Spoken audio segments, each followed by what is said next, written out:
Comencemos recordando eh, cómo nosotros podemos interpretar en términos de, en términos de diferentes cantidades termodinámicas la ley de conservación, que implica la primera ley de la termodinámica, ¿no? Entonces, si nosotros tenemos un sistema donde las variables independientes son la entropía y el volumen, la energía interna del sistema, que en lo que hemos estado estudiando de mecánica estadística es el valor esperado de la energía en el ensamble, eh, va a definir nuestra ley de conservación que conocemos como la primera ley de la termodinámica. Cuando nosotros tenemos que en vez de la entropía, la temperatura y el volumen son las variables independientes, entonces en ese caso lo que tiene sentido es de hablar de la energía libre de Helmholtz, que está definida en términos de la energía interna, la entropía y la temperatura. ¿Sí? Y ahí tendríamos una ecuación de conservación de esa manera.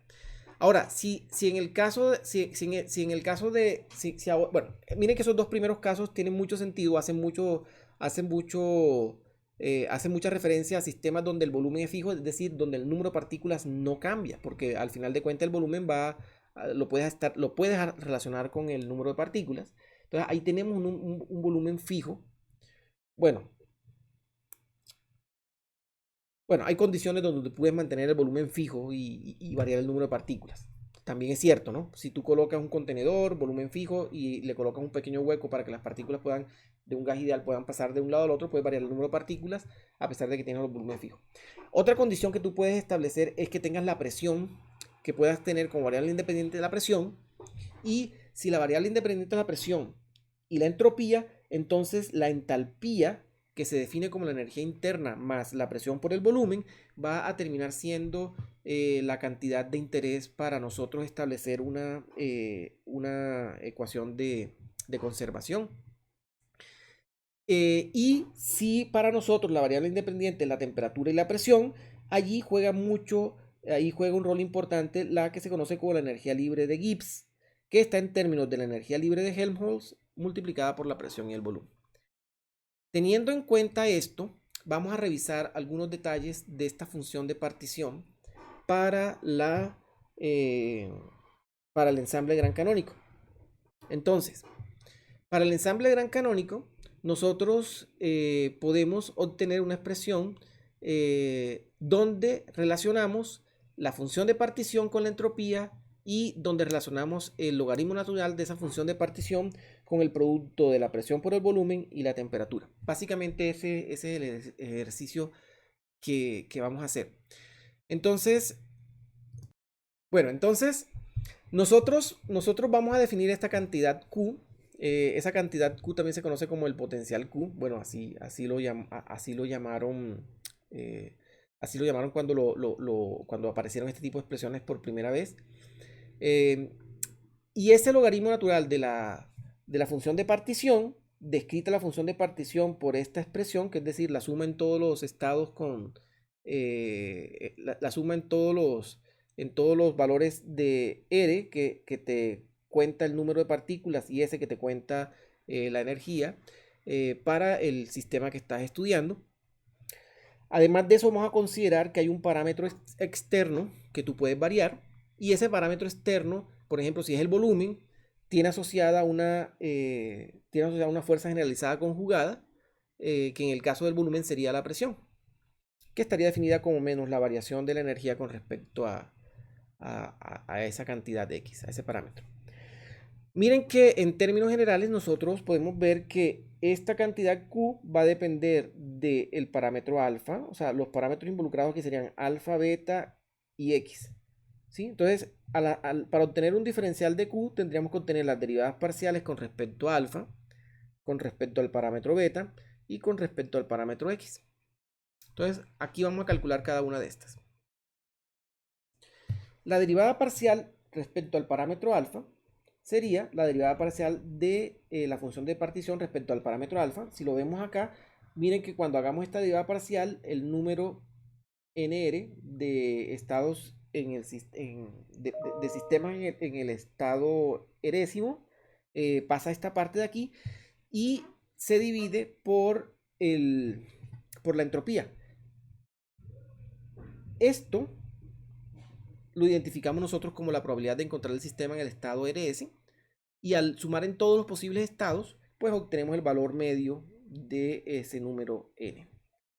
Si hacemos ahora la derivada de q, que es el logaritmo natural de la función de partición, ahora con respecto al parámetro beta, vamos a obtener que en vez de n, aquí aparece E sub s, y eso sería el valor esperado de la energía. Ahora, al hacer la derivada parcial con respecto a x, ¿sí? Vamos a obtener aquí miren que este beta baja y hay que hacer la derivada de con respecto a s.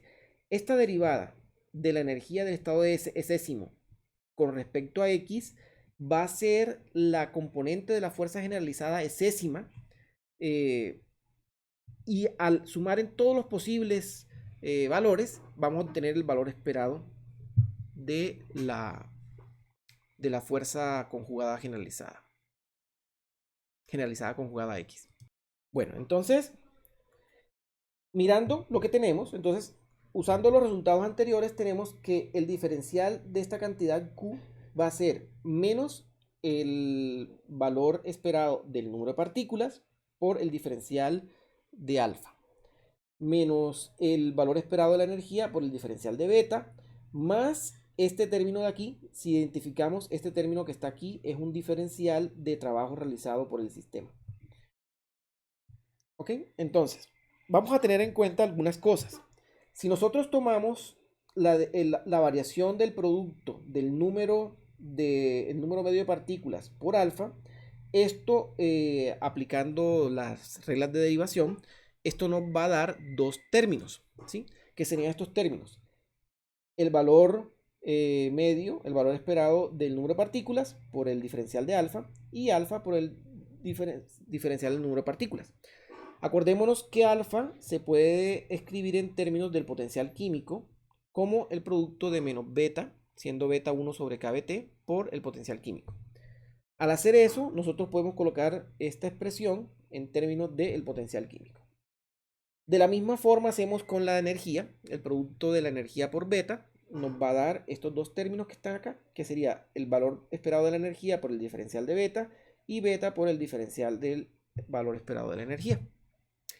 Vamos a reordenar estos términos. Si reordenamos un poco estos términos, entonces miren cómo los vamos a reordenar.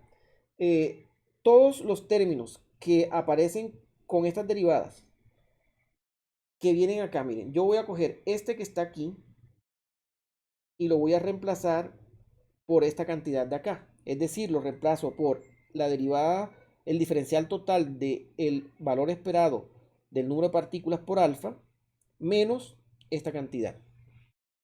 ¿Sí? Lo mismo voy a hacer con esta otra. Entonces, aquí con esta otra, la voy a reemplazar por esta cantidad y esta cantidad. Entonces, miren que esta componente y esta componente las puedo pasar al lado izquierdo. Entonces, estas componentes las paso al lado izquierdo. Y todo lo demás lo dejo al lado derecho.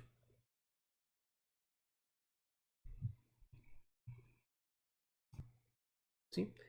Entonces, identificando esto como el calor absorbido, vamos nosotros a reorganizar los términos.